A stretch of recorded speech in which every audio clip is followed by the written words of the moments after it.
la Torah, de la palabra, ¿verdad? Entonces, ahora qué vamos a ver acerca de los mandamientos, ¿verdad? Mandamientos, o sea, como nosotros lo conocemos como mandamientos, preceptos, ¿verdad que sí? Entonces, ¿y qué son mandamientos? La palabra mandamiento, fíjense bien que estamos conociendo palabras antiguas, estamos conociendo palabras de la cultura hebrea, ¿ves? Vimos lo que significa la palabra Torah, ¿verdad que sí? Ahora, ¿qué vemos ahora? Vamos a ver el significado de lo que significa, valga la redundancia, mandamientos. Y significa en hebreo misbot, que da la alusión de que atarse con, oigan bien, es decir, un mandamiento desde la perspectiva hebrea significa atarse con, conexión y orden. O sea, ¿cuáles son las implicaciones de esto? Que una persona que guarda los mandamientos, una persona que se está atando con el mandamiento, o sea, se está atando con el dueño del mandamiento, ¿entiendes?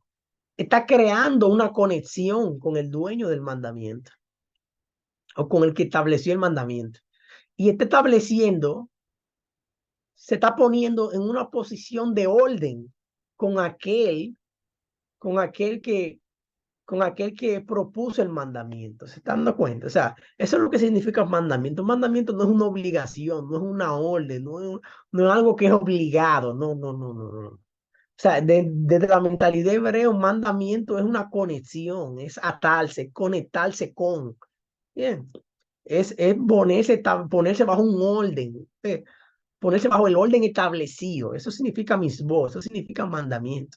Esto no es algo como que es obligado, como que no, como que sí, como que no, no, no, no. Esto es una conexión. Entonces, las misbos son los mandamientos y leyes que nos permiten conectarnos con el Eterno. Es decir, que los mandamientos nos permiten conectarnos con Él, nos permiten. Entonces, los mandamientos son las formas con las que conectamos con Dios, número uno, y construimos una buena relación con Él. Oigan esto, déjame yo quitar la pantalla. Cuando ustedes ven que yo quito la pantalla es porque ya ustedes saben, porque está serio. Es decir que el propósito de los mandamientos, el propósito de los mandamientos no es agregarnos a nosotros una carga como nosotros pensamos, no es agregarle una aflicción, no es agregarle un sufrimiento, no, no, no. El propósito de la misbó, el propósito de los mandamientos es que, número uno, número uno, número uno, generar una conexión con el creador. Y número dos, establecer, construir a partir de ahí una buena relación con él, a partir de ahí. ¿Por qué razón? Porque a través de los mandamientos nos damos cuenta de cuáles son las cosas que le agradan, las que no le agradan. ¿Entiendes? ¿Cuáles son las cosas que nos acercan? ¿Cuáles son las cosas que, ¿entiendes? O sea, ¿entiendes? ¿Cuál es el lenguaje de Dios? ¿Entiendes? ¿Entiendes? O sea, o sea, cómo nosotros podemos entrar en esa sintonía? ¿Entiendes? O sea, esos son los mandamientos, o sea, nos permiten conectarnos, ¿entiendes? Nos permiten entrar en esa conexión. A partir de ahí podemos construir una buena relación con él, ¿bien? Entonces, ese es el propósito. El propósito no es llevarnos a una dimensión de esclavitud, no, no, no. No es llevarnos a una dimensión de esclavitud, sino llevarnos a una dimensión de conexión, a un nivel de conciencia mucho mayor. Bien, esa es la idea. Esa es la idea, esa es la idea. Esa es la idea, así es, así es. Esa es la idea. El patrón Doña está haciendo un llamado ahí que no voy a profundizar mucho por ahí, pero es por ahí que va la cosa, es por ahí, así es. Así es, esa es parte del llamado, ¿bien? Entonces, continuamos. Vamos a ver entonces, ya vimos la importancia de los mandamientos, ¿verdad? De las misbos. Qué importantes son. Ahora, ¿cómo se clasifican? Ve, esta parte es muy importante. Esto es matemática 014 para los que son de República Dominicana y estudiaron en la UAS, ¿verdad que sí? O quizás en otro país puede ser 101.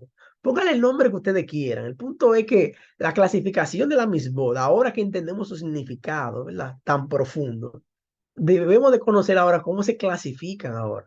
Cómo nosotros podemos diferenciar un mandamiento de otro, a qué categoría pertenece. ¿Ve? Y por consecuencia también podríamos descubrir también qué beneficios espirituales podría dejarnos a nosotros guardar este tipo de mandamientos. ¿Y cuáles son? Está clasificado principalmente, esto no es único, esto no es definitivo. pero principalmente en tres. Principalmente en tres. ¿Cuáles son esos tres? Número uno, edut o edot. Testimonios. Oigan bien, testimonios. O sea, es una clasificación de los mandamientos. Mishpatín, leyes, tú ves. Mishpatín, es una clasificación, no es la única, leyes. Pero vamos a ver a qué tipo de leyes se refieren. ¿Ve? Y Juquín, decretos. Juquín. Tenemos testimonios, leyes y decretos. Testimonios, leyes y decretos. Escríbalo ahí en el chat. Vamos a hacer esta dinámica rápida. Escríbalo ahí en el chat. Testimonio, testimonios, leyes y decretos. Llévense esas tres palabras en el día de hoy. Testimonios, leyes y decretos. Llévense, o sea, con que ustedes se lleven eso, ya hoy yo duermo tranquilo. Con que ustedes se lleven esas tres palabras, que son sencillas, pero a la vez son muy profundas. Son muy profundas. Testimonios, leyes y decretos. Continuamos con la clasificación, continuamos con eso. Vamos a explicar un poquito acerca de eso. Vamos a ver. Vamos a explicar un poquito acerca de eso. Vamos a ver los testimonios. ¿Qué son los testimonios? Son estas leyes, escuchen bien, estas leyes aumentan la conciencia acerca de Dios y sus obras por el hombre. Oigan bien, los testimonios, es decir, son mandamientos que nosotros al guardarlos nos convertimos en testigos. Oigan bien esto, nos convertimos en testigos de las obras de Dios, de las obras que Dios hizo, que Dios está haciendo y que Dios va a hacer por el hombre, para el hombre y por causa del hombre. Es decir, los testimonios aumentan el nivel de conciencia del hombre acerca de Dios. Bien, acerca de Dios. Y nos ponen en una posición, a nosotros guardar estos mandamientos, nos ponen en una posición de testigos. Dios hizo algo en el pasado, pero al yo guardar esos mandamientos, lo que yo le estoy diciendo a Dios es que yo soy testigo. Le estoy diciendo al mundo que yo soy testigo. Yo soy testigo y estoy dando fe y testimonio de que esa palabra fue verdad, de que lo que sucedió fue real, de que esa palabra fue de Dios, de que esa palabra fue real. Yo soy testigo. Estoy guardando este mandamiento porque yo soy testigo de que esa palabra fue Dios que la dio y me estoy haciendo testigo de esa palabra que ya Dios estableció en el pasado, está estableciendo en el presente y posiblemente va a establecer en el futuro. Es decir que esta clasificación de mandamientos, en este caso testimonio, es muy poderoso. Fíjense bien que no es un asunto de que yo lo guardo simplemente, no, no. Es que yo me estoy poniendo en una posición de testigo, yo estoy siendo partícipe de esa obra que Dios hizo en el pasado. O sea, estoy siendo testigo inclusive ahora en el presente de algo que Dios hizo en el pasado. Por consiguiente, me estoy conectando con un mandamiento, una palabra que ya Dios ha establecido en el pasado. Me estoy conectando con él en el presente. Y por consecuencia, va a tener implicaciones en el futuro. Wow, Dios mío, esto está muy fuerte. Esto está muy fuerte. Los testimonios, ¿sí? De verdad que, podríamos quedarnos la noche entera solamente hablando de los testimonios. Podríamos. Bien, podríamos solamente quedarnos aquí, podríamos. La segunda clasificación, otra parte, otra característica de los testimonios, otra característica, dan fe, oigan bien, ¿eh? O sea, dan fe, pero no fe de palabra, de yo creo, tú crees, él cree, nosotros creemos, ustedes creen. No, no, no, no. Cuando nosotros guardamos estos tipos de mandamientos, nosotros estamos dando fe, oigan bien, sin hablar, sin palabra, estamos demostrando con hechos, dando fe del dominio de Dios sobre el mundo. Oigan bien, oigan bien. Estamos dando fe del dominio de que Dios tiene sobre el mundo. Otra característica, tienen por propósito elevar al hombre a un nivel espiritual más alto y estimularlo a llevar una vida más pura y santa. Es decir, que los testimonios, ¿entiendes? Una de las características que tienen es precisamente eso, elevar el nivel espiritual de cada uno de nosotros, elevarnos a un nivel más alto, es decir, alejarnos del nivel espiritual humano, carnal, terrenal, animal, ese nivel de conciencia animal, llevarlo a un nivel, al nivel del hombre, al nivel, a ese nivel espiritual Gebel, que lo vimos en la clase introductoria, ¿entiendes? No inclusive el nivel Adán, no, no, no, no, no. A un nivel por encima del nivel Adán, ¿entiendes? A un nivel superior, a un nivel espiritual, un nivel donde, o sea, a un nivel que nos prepara, nos posiciona a nosotros para el carácter, o sea, nos prepara el carácter para nosotros obedecer los mandamientos, ¿entiendes? Nos prepara esa, fortalece nuestro carácter para nosotros hacerle frente a las adversidades, para nosotros decirle que sí a lo que tenemos que decirle que sí y decirle que no a lo que tenemos que decirle que no. Bien. Eso es muy importante, muy importante, muy importante. Y dentro de los testimonios están, por ejemplo, están las observancias, las festividades, entre otras cosas. Es decir, esta es una clasificación que esto es observancia.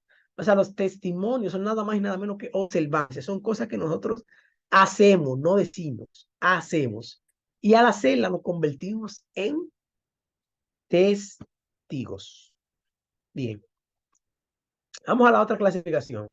Mishpatín que significa ley. Ley, testimonios, leyes y decretos. Mishpatín, ley. Ahora, ¿a qué tipo de ley se refiere? Bueno, esta ley está hablando son leyes que gobiernan la vida diaria. Es Mishpatín. Ayudan al correcto funcionamiento de una sociedad. Por ejemplo, no matarás, no robarás. En otras palabras, Mishpatín, dentro de la categoría de ley, se refiere a nada más y nada menos mandamientos que están relacionados del hombre con el prójimo. Todos los mandamientos relacionados con el prójimo son mishpatim. No matarás, no robarás, no cometerás adulterio, no hablarás mal de tu hermano. O sea, todo lo que tenga que ver con tu hermano, con tu prójimo, todo eso entra dentro de la clasificación de mishpatim. Es a eso que se refiere como ley, oigan bien, es a eso que se refiere como ley, no es otra cosa. Estos son leyes. ¿Okay? A esto que se refiere como ley. Todo lo que tiene que ver con el prójimo, todos los mandamientos y instrucciones que nos permiten llevarnos bien con nuestro prójimo. ¿Entiendes? Son mis patines. Y de estas leyes, de estos mis patines, es que surge nada más y nada menos de referencia para las constituciones de todos los países. Todas las constituciones de todos los países del mundo han utilizado la Torá, la palabra, la Biblia, como punto de partida. Estas leyes, estos mishpatim, han sido tomados como punto de partida. ¿Para qué? Para elaborar la constitución que nosotros tenemos en nuestros países. Bien. Y por último, dentro de esta categoría están los decretos, ¿ve? Testimonios, leyes y decretos. ¿Qué tenemos dentro de los decretos? Son mandamientos donde la Torá, escuchen bien, donde la Torá no da razones concretas que la justifiquen. Es decir, hay mandamientos que leyéndolo a simple vista no nos da razones, no nos da razones concretas que la justifiquen. No tiene una lógica para nosotros. Pone a prueba la disciplina interna de nosotros y la intensidad por su fe en Dios. Bien. Estos son algunos ejemplos, pero en la vida en sentido general, Dios, el trato que Dios tiene con el ser humano de manera individual, en la búsqueda que ustedes tienen de manera personal, el Eterno tiene un trato y Dios le manda, o sea, le da instrucción a ustedes de manera específica. Aparte de que tenemos la Torah escrita, la palabra, ¿verdad que sí? También hay muchas cosas que están en las escrituras que para nosotros no tienen mucho sentido, no tienen una explicación lógica. pero sin embargo son mandamientos, sin embargo son una prueba de que nosotros verdaderamente queremos hacer la voluntad de Él. ¿Entiendes? Son pruebas verdaderamente de que nos indican a nosotros si verdaderamente tenemos el deseo de guardar su palabra, ¿entiendes? Si nosotros estamos priorizando la palabra del Eterno, ¿eh? Eso es importante.